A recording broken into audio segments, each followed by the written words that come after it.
G'day and welcome to Frybat Friday Beers and Tools with Andy. Well, it's been a while and it's a beautiful sunny sort of day here in Tasmania, and we are in spring, so it's actually quite warm. I'm in a t-shirt, it's wonderful. All right, it's been a while since we've done these, so I got to remember how it all works. Let's do a beer. I don't really know why I'm starting off with one. I'm not a big fan of these sour beers, but this is the Colonial Brewing Southwest Sour. There's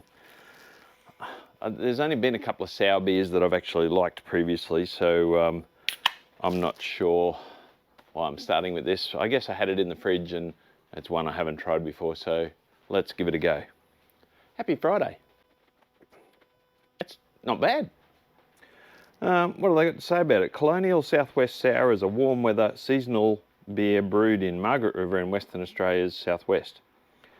Pale wheat and Munich malts build a light body with a hint of sweetness and is partially fermented with a natural acidifying bacteria in the brewhouse. Ale yeast completes the job in the fermentation tank, adding a little extra fruitiness to boot.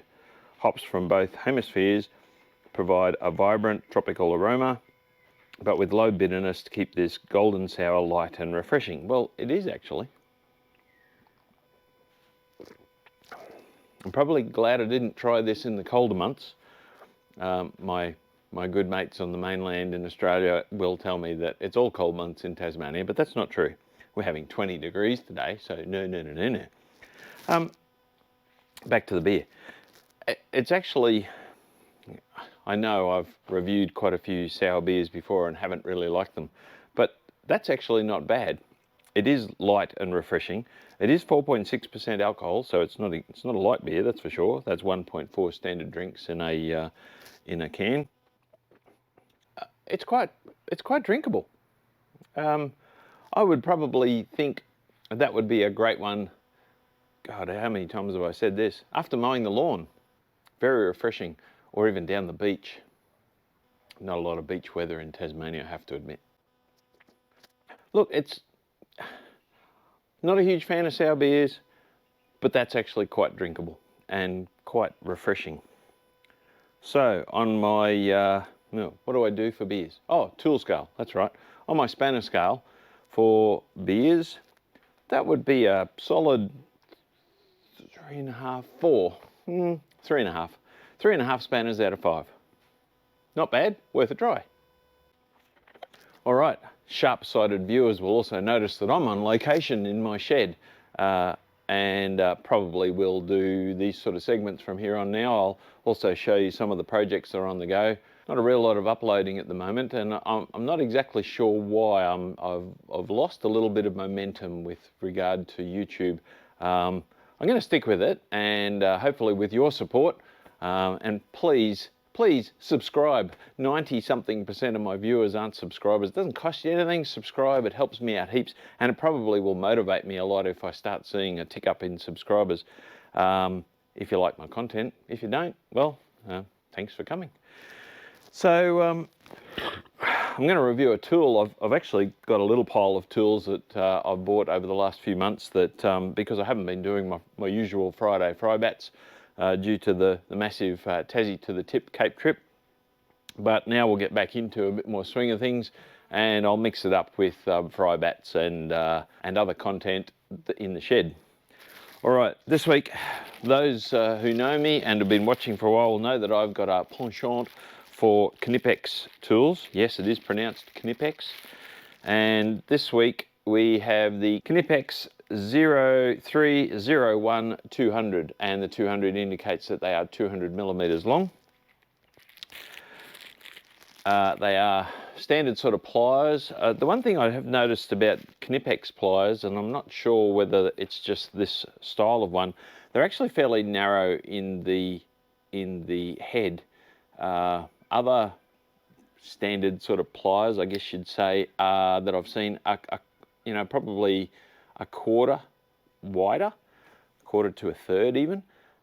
Is that a good or bad thing? I'm not exactly sure. I guess these will get into smaller places, but if you're getting into really small places, you want some long nose pliers anyway. Typically for Knipex, the quality, the standard of workmanship, and of course they're made in Germany, is excellent. There is zero gap between the cutting faces of the cutting edges here, and the alignment is perfect. There's absolutely no misalignment there, and there is no play in the tool whatsoever. Again, which you come to expect from Knipex. These ones are currently on Amazon from overseas, and I'll put a link down below, for a very reasonable $37.65. Now in Australia, you'll pay nearly that for a set of Chinese pliers, albeit probably pretty reasonable ones, but nowhere near the standard of Knipex. So for me, for value for money, for starters, that's a 5 out of 5 beers. 30, less than 40 bucks for a decent pair of pliers is definitely worth putting into your kit. There are a number of other sizes in the range as well. There's 160 mil, 180 mil, these are the 200 mils, and then there are 250 mil, so another 50 mil, 2 inches longer than this.